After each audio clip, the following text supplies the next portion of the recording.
Live to Brussels and speak to the British Conservative member of the European Parliament, Charles Tannock. Mr. Tannock, thank you very much for being with us here on France 24. You've been quoted several times as being enraged by Brexit, ashamed to be British because of it.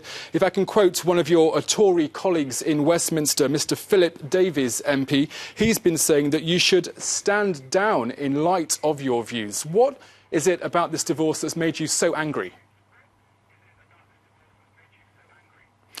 Well, of course, I regard the whole thing as being a somewhat selfish and destructive act against the European Union, which, for all its faults, remains the greatest peace, prosperity and security project in the world.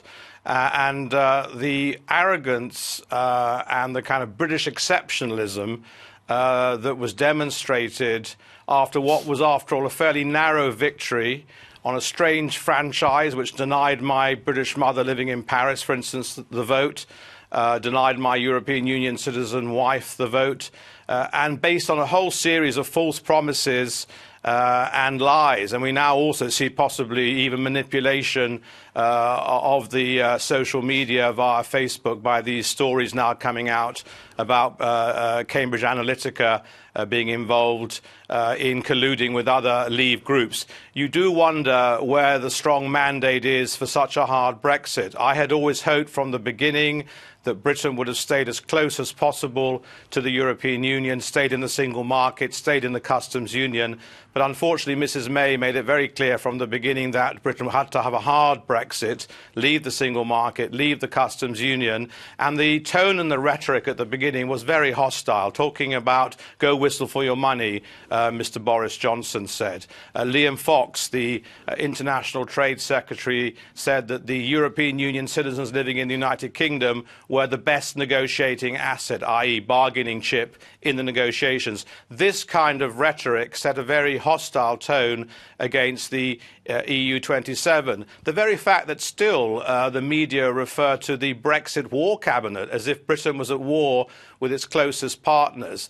And I think there has been a wake-up call. Clearly, Mrs May, after the Mansion House speech and also in Munich, has now tried to reset the tone to a friendlier tone, in particular after the terrible attack in Salisbury with nerve agent presumably done by Russia.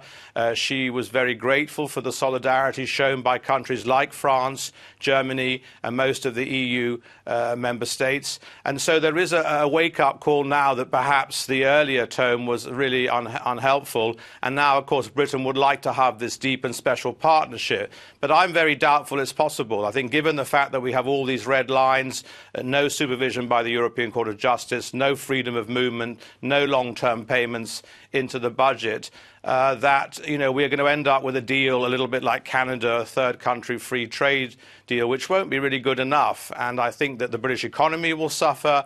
Britain will be geopolitically isolated in the world.